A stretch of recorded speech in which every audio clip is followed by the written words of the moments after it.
ముందుకు కీలక బిల్లులు వచ్చాయి. రాజకీయ నేతల నేరాలపై కీలక బిల్లుతో పాటు జమ్మూ కాశ్మీర్ పునర్వ్యవస్థీకరణ బిల్లు, ఆన్లైన్ గేమింగ్ బిల్లును ప్రవేశపెట్టారు. 3 బిల్లులను వ్యతిరేకిస్తూ విపక్షాలు ఆందోళనకు దిగాయి. 30 రోజులు జైల్లో ఉంటే పదవి రద్దయ్యేలా బిల్లు తెచ్చింది ప్రభుత్వం. 130వ రాజ్యాంగ సవరణ బిల్లును అమిత్ షా ప్రవేశపెట్టారు. బిల్లులను వ్యతిరేకిస్తూ విపక్షాలు ఆందోళనకు దిగాయి. అమిత్ షాపై బిల్లు పేపర్లను చింపివేశారు.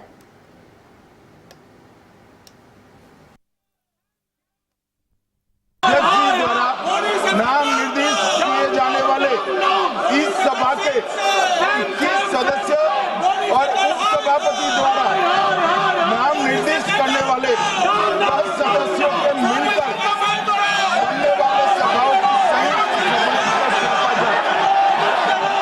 सभा द्वारा नाम निर्देश किए जाने वाले इस सभा के 21 सदस्य और उपसभापति द्वारा नाम निर्देश करने वाले 10 सदस्यों के मिलकर बनने वाले सभाओं की संयुक्त सभा द्वारा नाम निर्देश किए जाने वाले इस सभा के 21 सदस्य और उपसभापति द्वारा नाम निर्देश करने वाले 10 सदस्यों के मिलकर बनने वाले లోక్సభలో 3 కీలక బిల్లులు ప్రవేశపెట్టింది ఎన్డీఏ ప్రభుత్వం. ప్రధానమంత్రి, ముఖ్యమంత్రులు, కేంద్ర మంత్రులు సహా ఎన్నికైన ప్రతినిధులను నేరారోపణలకు సంబంధించి అరెస్టు చేసినా లేదా వరుసగా 30 రోజులు నిర్బంధించినా వారి పదవుల నుంచి తొలగించే ప్రతిపాదనతో కేంద్ర హోంమంత్రి లోక్సభలో 3 బిల్లులను ప్రవేశపెట్టారు.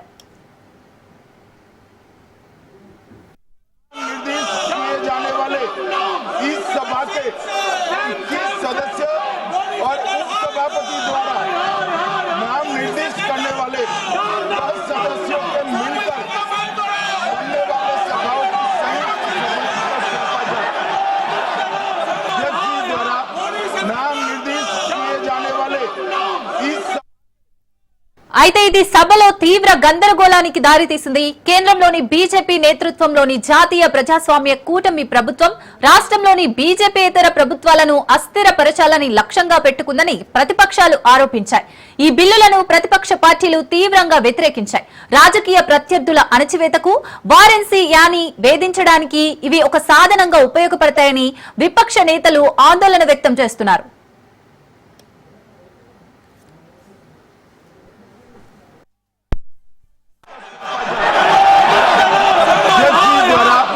नाम निर्देश किए जाने वाले इस सभा के 21 सदस्य और उपसभापति द्वारा नाम निर्देश करने वाले 10 सदस्यों के मिलकर बनने वाले सभाओं की संयुक्त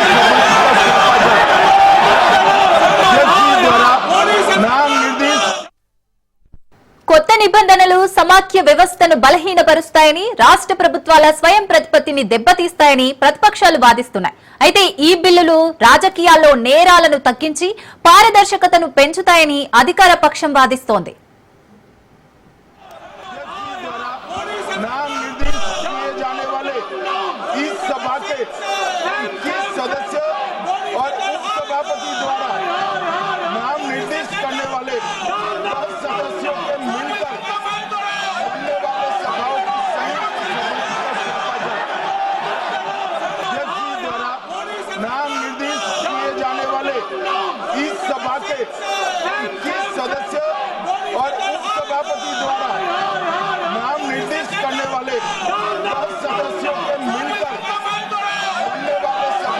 संयुक्त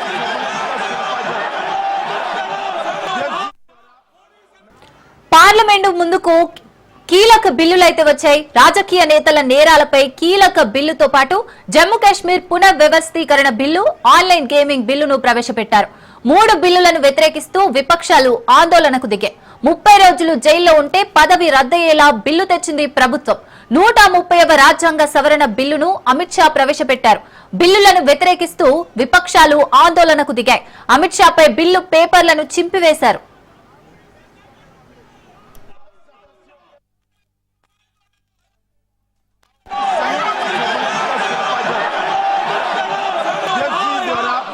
नाम निर्देश किए जाने वाले इस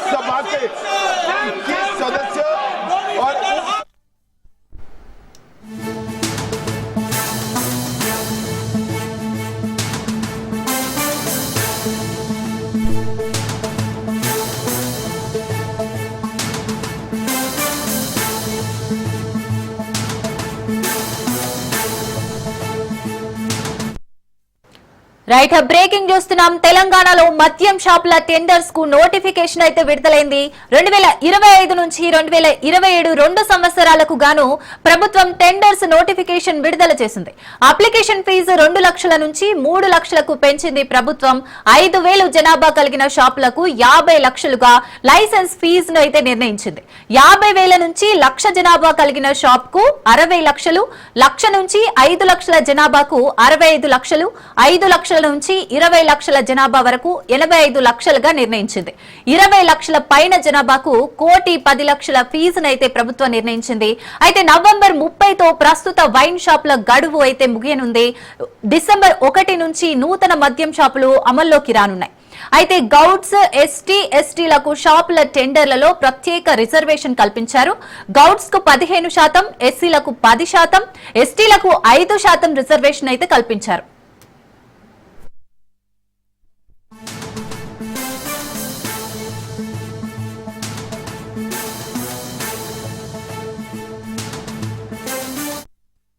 రైట్, మద్యం షాపుల టెండర్స్ కి సంబంధించి మరిన్ని డీటెయిల్స్ రాజు అందిస్తారు. రాజు, తెలంగాణలో 2025-2027 2 సంవత్సరాలకు గాను మద్యం షాపుల టెండర్లకు సంబంధించి రాష్ట్ర ప్రభుత్వం నోటిఫికేషన్ అయితే జారీ చేయడం జరిగింది. 2 సంవత్సరాల పాటు కూడా ఈ యొక్క కొత్త మద్యం షాపులు మనుగడలో ఉంటాయి. సో ప్రస్తుతం ఎగ్జిస్టింగ్ ఉన్నటువంటి మద్యం షాపులు ఏవైతే ఉన్నాయో ఈ మద్యం షాపులు ఈ సంవత్సరం నవంబర్ 30వ తేదీతోటి ముగుస్తా ఉన్నాయి. డిసెంబర్ 1 నుంచి కూడా కొత్త మద్యం షాపులు కొత్తగా ఎవరైతే లైసెన్స్ దక్కించుకుంటారో సో వాళ్ళ షాపులు డిసెంబర్ 1 నుంచి కూడా ఇవి అమల్లోకి రాబో.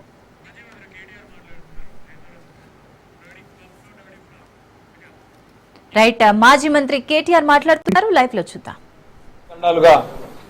రైతులు, వారి కుటుంబ సభ్యులు ఇవాళ చాంతాడంత లైన్లలో నిలబడి ఎక్కడికక్కడ అవస్థలు పడుతున్న పరిస్థితి చాలా దయనీయమైన దృశ్యం దేశం మొత్తం చూస్తా ఉంది, రాష్ట్రం మొత్తం కూడా చూస్తా ఉంది.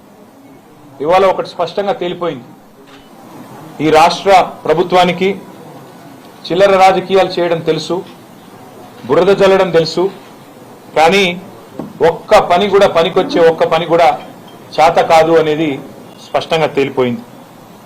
చేతగాని కాంగ్రెస్ ప్రభుత్వ పరిపాలన వల్ల ఇవాళ రైతులు ఒక బస్తా ఎరువు దొరకక ఆగమాగమైపోయే పరిస్థితి కూడా ఇవాళ రాష్ట్రంలో కనబడతా ఉన్నది.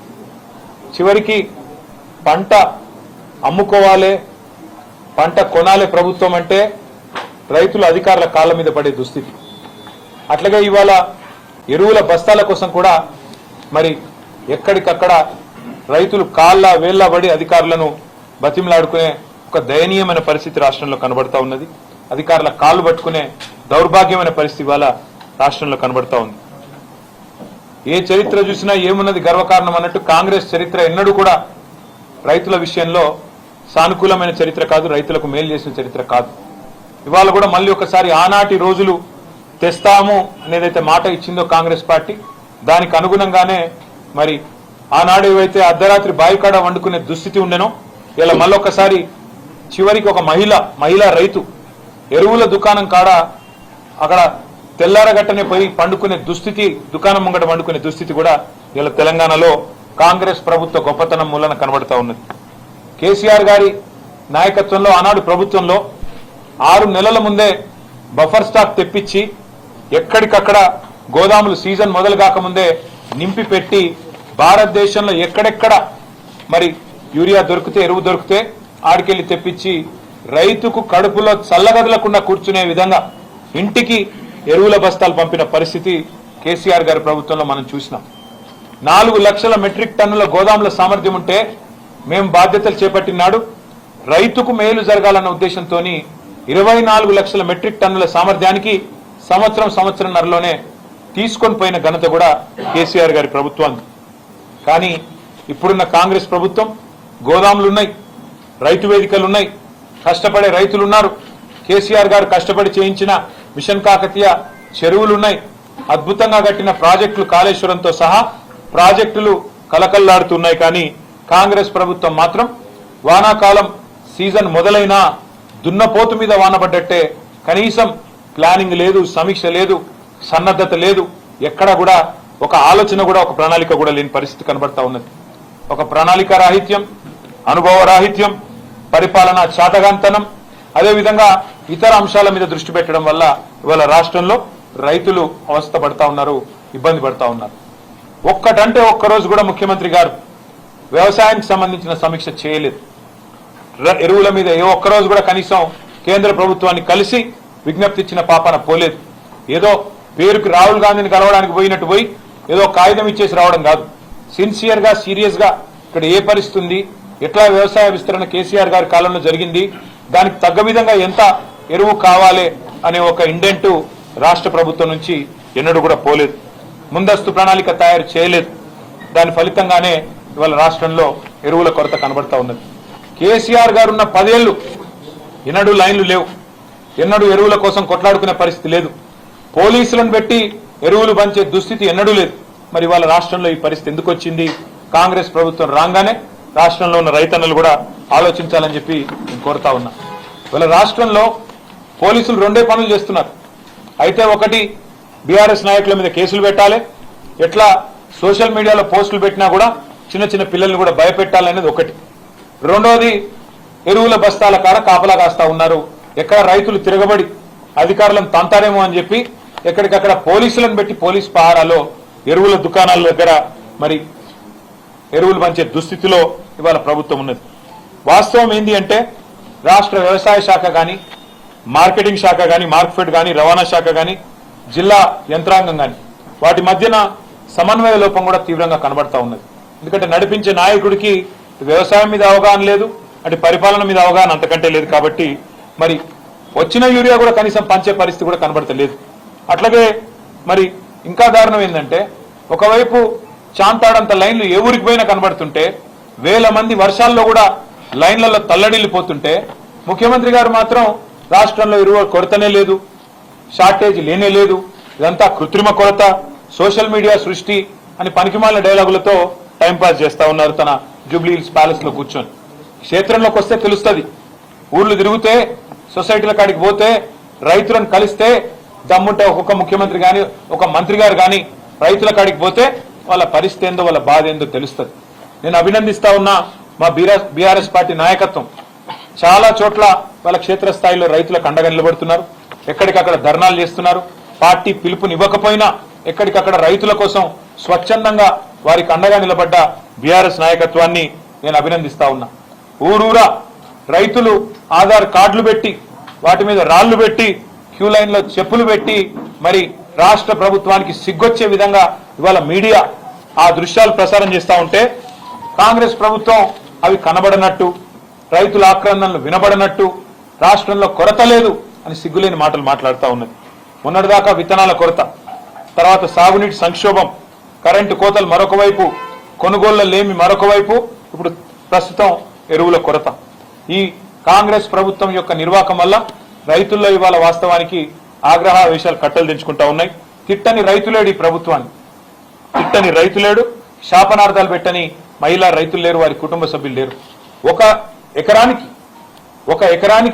ఒక ఆధార్ కార్డు మీద ఒకటే బస్తా అని చెప్తుంటే ఇవాళ అవస్థలు పడుతున్న రైతులు, రైతు కుటుంబ సభ్యులు. మొన్న నల్లవెల్లి అనే ఊరు, మన పరకాల దగ్గర నల్లవెల్లి అనే ఊరు, ఆ గ్రామంలో మా మాజీ ఎమ్మెల్యే ధర్మారెడ్డి గారు చెప్పారు మాకు, ఒక రైతు తన భార్య పేరు మీద, తన కొడుకు పేరు మీద ఉండే ఆధార్ కార్డులు కూడా తీసుకొని 3 బస్తాలు తీసుకున్నాడు. తీసుకుంటే నాన్ బెయిలబుల్ కేసు పెట్టి, వాళ్ళ కుటుంబ సభ్యులే, వాళ్ళని దొంగలు కాదు, వేరే వాళ్ళకి తీసుకురాలే, వేరే దొంగతనం చేయలేదు, నాన్ బెయిలబుల్ కేసులు పెట్టి ఇవాళ జైల్లో ఆ రైతును పంపిన దుర్మార్గమైన ప్రభుత్వం ఇవాళ రేవంత్ రెడ్డి గారి ప్రభుత్వం. ఇంత జరుగుతున్నా రేవంత్ రెడ్డి గారు మాత్రం పత్తా లేరు, కనీసం ఈ అంశం మీద మాట్లాడతలేరు. ఎక్కడ పోయిండో, ఏం చేస్తున్నాడో రేవంత్ రెడ్డి గారు, ఆయన ప్రభుత్వం చెప్పాలని చెప్పి నేను కోరుతా ఉన్నా. 24 గంటలు బురద రాజకీయాలు, బురద జల్లడం తప్ప రైతులకు పనికొచ్చే ఒక్క పని కూడా ఈ ప్రభుత్వం చేస్తలేదు అనేది వాస్తవం.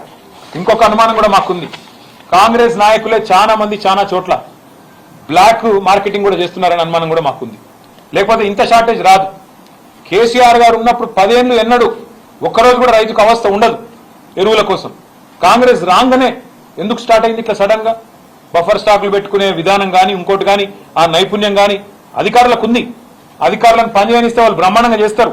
కానీ మా అనుమానం అయితే ఖచ్చితంగా ఈ బ్లాక్ మార్కెటింగ్ ఏదైతే జరుగుతున్నదో ఇవాళ బ్లాక్ మార్కెట్ లో ఎరువులు అమ్ముతున్నారో దాని వెనుక కూడా కాంగ్రెస్ వాళ్ళు ఉన్నారనేది మా అనుమానం. ఈ విషయంలో కూడా రైతులు అప్రమత్తంగా ఉండాలని చెప్పి కూడా మేము కోరుతా ఉన్నాం. ప్రైవేట్ కంపెనీల నుంచి మరి వాటికి లబ్ధి చేకూర్చి వాటి నుంచి భారీగా ముడుపులు దొబ్బాలన్న ఆలోచన ఏమైనా ప్రభుత్వానికి ఉందా, లేదా కాంగ్రెస్ నాయకుల దందాలు క్షేత్రస్థాయిలో జరుపుకునే విధంగా రేవంత్ రెడ్డి గారి అనుచరులు కాంగ్రెస్ నాయకులు వాళ్ళేమన్నా ఈ బ్లాక్ మార్కెటింగ్ చేసి గోదాములలో దాస్తున్నారా, కృత్రిమ కొరత సృష్టించి రేటు పెంచి రైతును ఆగం చేసి మరి వారి దగ్గర ఎక్కువ డబ్బులు గుంజే ప్రయత్నంలో ఉన్నారా, ఇది కూడా తప్పకుండా రైతులు ఆలోచించాలి. ఇంకా ఘోరం ఏంటంటే ఇక్కడ ముఖ్యమంత్రి ఏమో కొరత లేదు, ఆర్టిఫిషియల్ షార్టేజ్ అని ముఖ్యమంత్రి చెప్తాడు, కానీ కాంగ్రెస్ పార్టీ ఎంపీలేమో అక్కడ బీజేపీ ఏదో ఇస్తలేదు అని వాళ్ళు ధర్నా చేస్తా ఉన్నారు. అంటే ఎవరిది డ్రామా అయినా ఇద్దరులా? ముఖ్యమంత్రి ఆడుతున్నది డ్రామానా, కాంగ్రెస్ ఎంపీలు చేస్తున్నది డ్రామానా, ఏది డ్రామానో కూడా రైతులు ఆలోచించాలని చెప్పి నేను కోరుతా ఉన్నా. 51 సార్లు రేవంత్ రెడ్డి గారు ఢిల్లీ పోయారు. 51 సార్లు పోతే కూడా ఈయన ముఖం చూసి కనీసం 51 బస్తాల ఎరువులు కూడా ఇవాళ కేంద్ర ప్రభుత్వం మంజూరు చేయలేదు. ఇంకా ఘోరం ఏంటంటే వాళ్ళ రాష్ట్రంలో గ్రామాలలో పుట్టినరోజు బహుమతులుగా ఎరువుల బస్తాలు ఇచ్చుకునే దుస్థితి వచ్చిందంటే ఇంతకు మించిన సిగ్గుచేటు ఒక ప్రభుత్వానికి ఏది ఉండదు. ఇంకొక మాట కూడా అడగాలి ఈ సందర్భంగా. రాహుల్ గాంధీ గారు కేంద్ర నాయకత్వం, కాంగ్రెస్ పార్టీకి సంబంధించిన నాయకత్వం ఖార్గే గారు ఎన్నికల ముందు వస్తారు, డిక్లరేషన్లు అంటారు.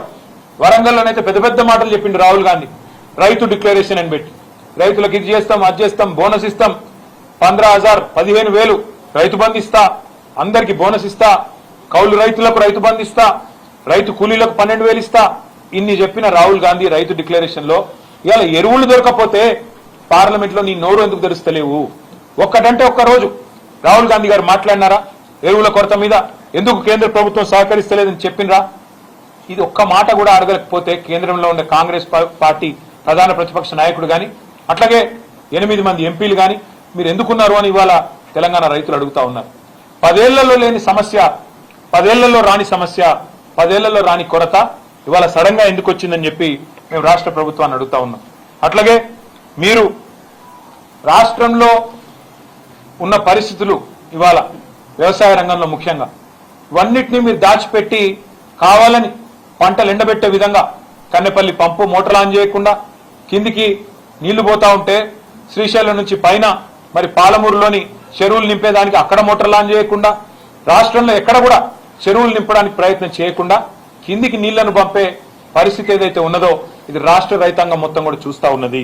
అట్లాగే ఇవాళ వాస్తవాలు ఏ మాటకా మాట మాట్లాడుకుంటే సరే కొన్ని బాకా పత్రికలు ఆయన డబ్బా కొట్టే పత్రికలు కొంతమంది బాకా ఛానల్లో ఆయన భజన చేయొచ్చు, కానీ వాస్తవం ఏంటంటే ఈ ప్రభుత్వం ఇవాళ రాష్ట్రంలో రైతులు అనుకుంటున్న మాట రుణమాఫీలో ఫెయిల్ అయింది, రైతు బంధులో ఫెయిల్ అయింది, ఉచిత కరెంటులో ఫెయిల్ అయింది, అట్లాగే రైతు బీమా ప్రీమియం కూడా చెల్లించడంలో ఆఖరి కేసీఆర్ గారు తెచ్చిన ఒక అద్భుతమైన పథకం రైతు కుటుంబం రోడ్డు మీద పడద్దని చెప్పి 5 లక్షల రైతు బీమా ఏదైతే పెట్టినరో ఆ విషయంలో కూడా ఫెయిల్ అయినారు. రైతుల ఆత్మహత్యలు తిరిగి ప్రారంభమై ఇవాళ ఉధృతంగా పోతా ఉన్నాయి. ఇప్పటికే 600 మంది పైచిలకు రైతులు ఆత్మహత్యలు చేసుకున్నారు. ఆ ఆత్మహత్యల నివారణలో కూడా రేవంత్ రెడ్డి ప్రభుత్వం ఫెయిల్ అయింది.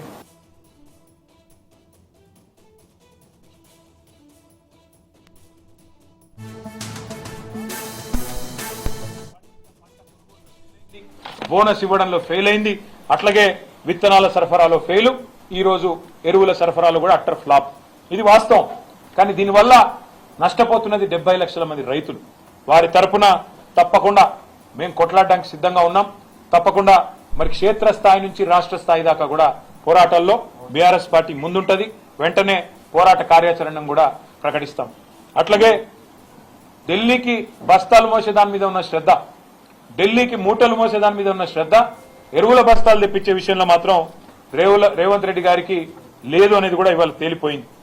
కాళేశ్వరం ప్రాజెక్టు మీద బురదజల్లంలో ఉన్న తాపత్రయం, దాని మీద బదనాం చేసే దానిలో ఉన్న తాపత్రయం, కేసులు పెట్టే దానిలో ఉన్న తాపత్రయం, సిగ్గు లేకుండా మరి తెల్లారు లేస్తే ఇష్టం వచ్చినట్టు కేసీఆర్ గారి మీద మాట్లాడే మాటల విషయంలో ఉండే ఆరాటం రైతులకు సాయం చేసే విషయంలో మాత్రం లేదు.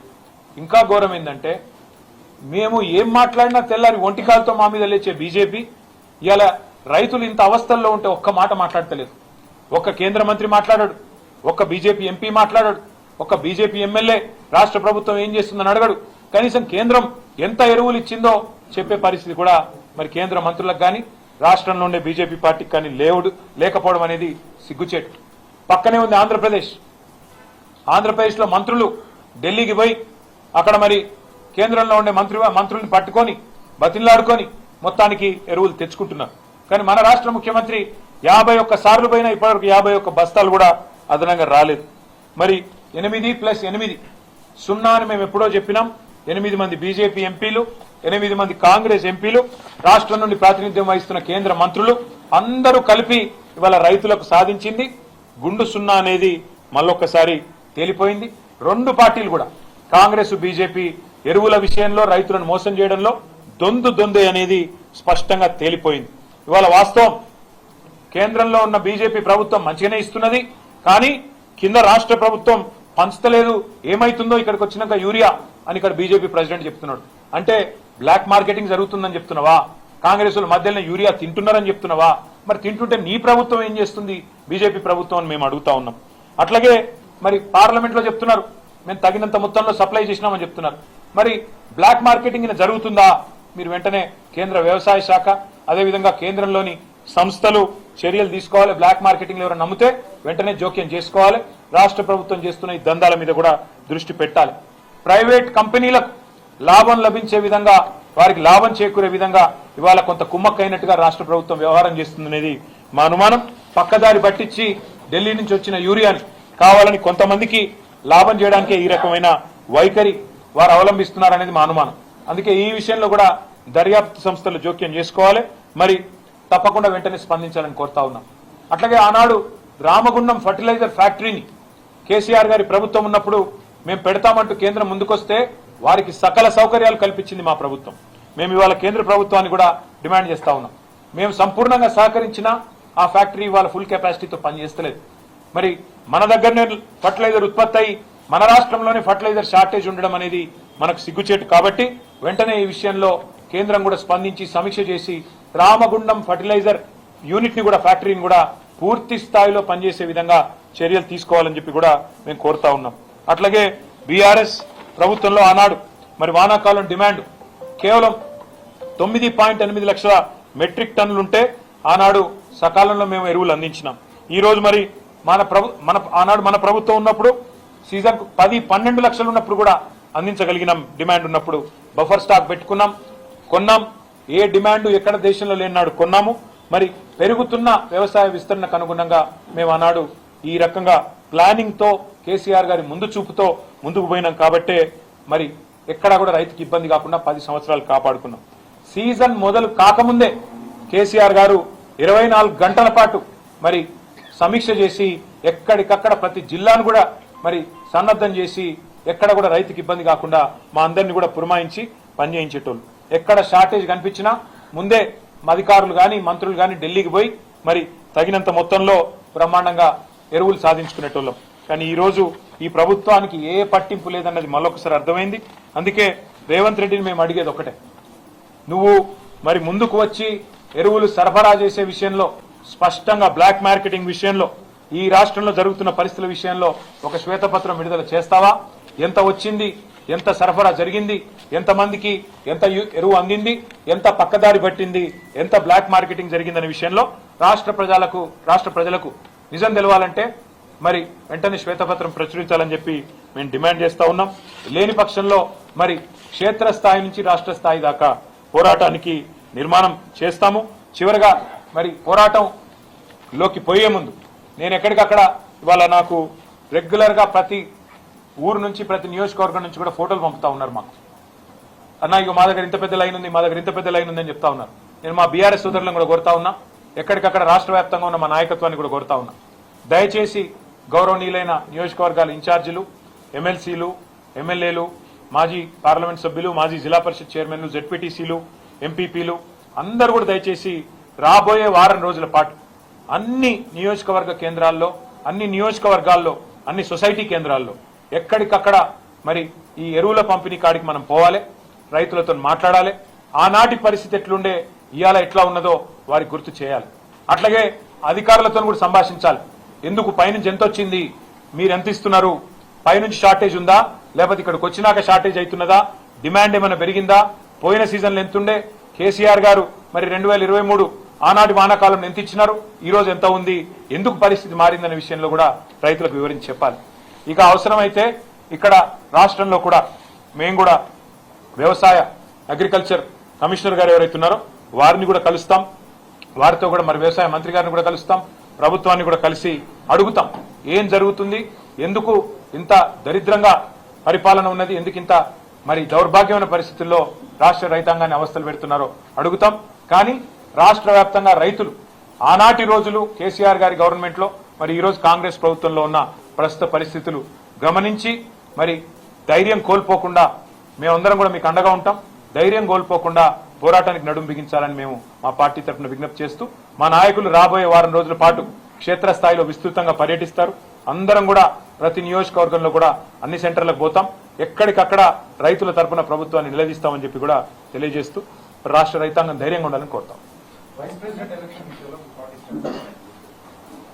ఉపరాష్ట్రపతి ఎన్నిక విషయంలో నిన్న మొన్న మరి అటు ఎన్డీఏ ఇటు ఇండియా రెండు కూటములు కూడా తమ తమ అభ్యర్థుల్ని ప్రకటించాయి. కానీ మీకు నేను గుర్తు చేస్తా ఉన్నా, బీఆర్ఎస్ అనేది సర్వస్వతంత్రమైన పార్టీ. మాకు ఢిల్లీలో బాసులు ఎవరు లేరు, మాకు ఢిల్లీలో ఏ బాసు లేడు, మాకు ఏ పార్టీ కూడా మా బాస్ కాదు. మాకు ఎవరైనా బాసులు ఉన్నారు అంటే తెలంగాణ ప్రజలే మా బాసులు తప్ప మాకెవరు ఢిల్లీలో పెద్దలు మాకు ఆజ్ఞాపించే వాళ్ళు, మమ్మల్ని ఆదేశించే వాళ్ళు ఎవరు లేరు. మేము మా పార్టీకి ఇంతవరకు ఎవరు కూడా సంప్రదించలేదు.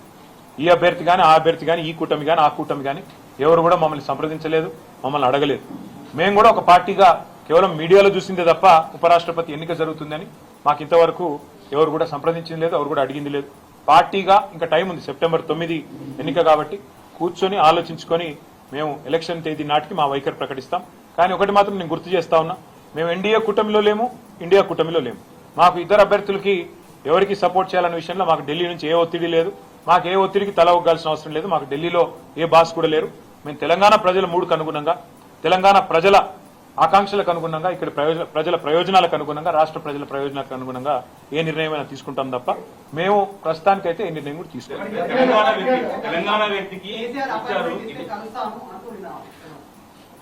ఎవరు మళ్ళీ చెప్తా ఉన్నా, ఆయన రేవంత్ రెడ్డి గారు పెట్టిన అభ్యర్థి అయితే ఖచ్చితంగా మేము వ్యతిరేకిస్తాం. ఎందుకంటే కాంగ్రెస్ అనే ఒక చిల్లర పార్టీ, కాంగ్రెస్ అనే ఒక థర్డ్ క్లాస్ పార్టీ ఇవాళ రాష్ట్రంలో ప్రజలని ఎంత అరిగోసబుచ్చుకుంటున్నదో రాష్ట్ర ప్రజలందరికీ తెలుసు. మరి అట్లాంటి థర్డ్ క్లాస్ ముఖ్యమంత్రి, థర్డ్ క్లాస్ పార్టీ పెట్టిన అభ్యర్థిని మేము సమర్థిస్తారని మీరు ఎట్లా అనుకుంటారు నాకు అర్థం కాదు. ఇంకోటి ఇవాళ జరుగుతున్నది ఏంటంటే ఒక డ్రామా, ఉపరాష్ట్రపతి ఎన్నికల విషయంలో డ్రామా. నిన్న మొన్నటిదాకా ఏమన్నారు ఇదే రేవంత్ రెడ్డి గారు, బీసీల విషయంలో మా పార్టీ చాలా చిత్తశుద్ధిగా ఉన్నది, బలహీన వర్గాల విషయంలో మేము ఢిల్లీ దాకా కొట్లాడతాం, అవసరమైతే అంతరిక్షం దాకా పోయి కొట్లాడతాం అన్నాడు. మరి ఒక బీసీ అభ్యర్థిని ఎందుకు పెట్టలే? అంత ప్రేమ ఉంటే తెలంగాణ నుంచి ఒక బీసీ అభ్యర్థి దొరకలేదు, కంచైలయ్య గారిని పెట్టేది ఉండే.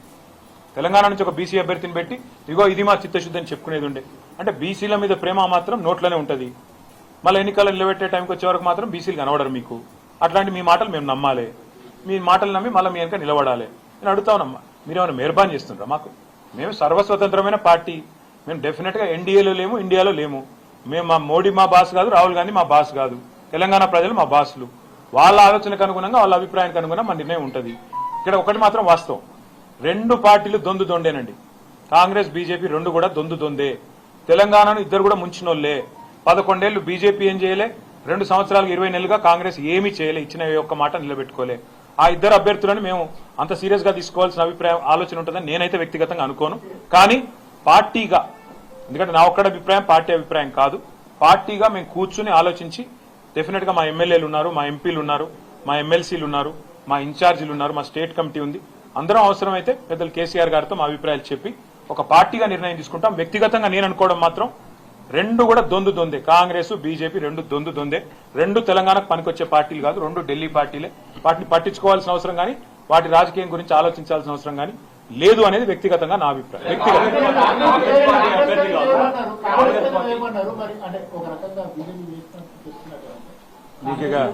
మీతో ప్రాబ్లం ఏంటంటే, ఇప్పుడే నేను చెప్పిన 11 ఏళ్లుగా బీజేపీ అనే పార్టీ తెలంగాణకు చేసింది గుండు సున్నా, స్పష్టంగా చెప్తున్నాం. ఇప్పుడు 20 నెలలుగా కాంగ్రెస్ పార్టీ తెలంగాణ ప్రజలకు కొట్టింది గుండు, ఇచ్చింది గుండు సున్నా. ఇది వాస్తవం. ఇవాళ యూరియా షార్టేజ్ ఉన్నది. ఎవరు బాధ్యులండి? కాంగ్రెస్ బీజేపీ కాదా? కేంద్రంలో ఉన్న బీజేపీ, రాష్ట్రంలో ఉన్న కాంగ్రెస్. మరి రెండు దౌర్భాగ్య పార్టీల వల్ల తెలంగాణలో 70 లక్షల మంది రైతులు వానల్లో తడుస్తూ ఎరువుల కోసం ఎండుతుంటే వీళ్ళకి మాత్రం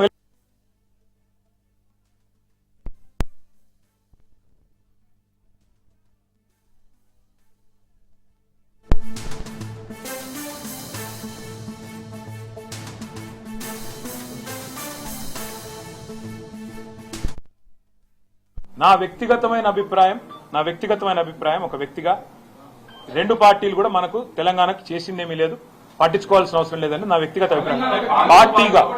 పార్టీగా మేము ఎన్నిక డేట్ దగ్గరకు వచ్చినాడు నిర్ణయం తీసుకుంటాము, అప్పుడు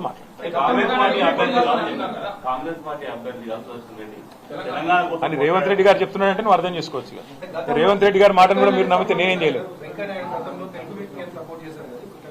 అంటే ఇప్పుడు నేను ఒక మాట అడుగుతాను మిమ్మల్ని, మీరు అర్థం చేసుకోండి. రెండు పార్టీలు కలిసి ఒక స్టేట్మెంట్ ఇవ్వమనండి. సెప్టెంబర్ 9 లోపల రాష్ట్రానికి సరిపడా, ఇవాళ మాటిస్తున్నాను, రాష్ట్రానికి సరిపడా యూరియా, ఓకే 2 లక్షల మెట్రిక్ టన్నుల యూరియా ఇంకా అవసరం మనకి. ఎవరు ఇస్తా అని స్టేట్మెంట్ ఇస్తే వాళ్ళకి మేము మద్దతు ఇస్తాం. చలో రాష్ట్ర రైతుల తరఫున మాకు 4 ఓట్లు ఉన్నాయి పోయి, ఎవరు ఇస్తా అని చెప్తే 2 లక్షల టన్నుల ఎరువు ఎవరు ఇస్తాము అని స్పష్టంగా ప్రకటిస్తే, మోడీ గారన్న ప్రకటించాలా, రాహుల్ గాంధీ గారన్న ప్రకటించాలి, మేము ఇస్తాం. ఏడొచ్చింది మీకు 6 గ్యారెంటీలు వచ్చినట్టే ఉన్నది, కానీ మీరు నమ్మితే మీ కర్మ, నేను చేయలేను.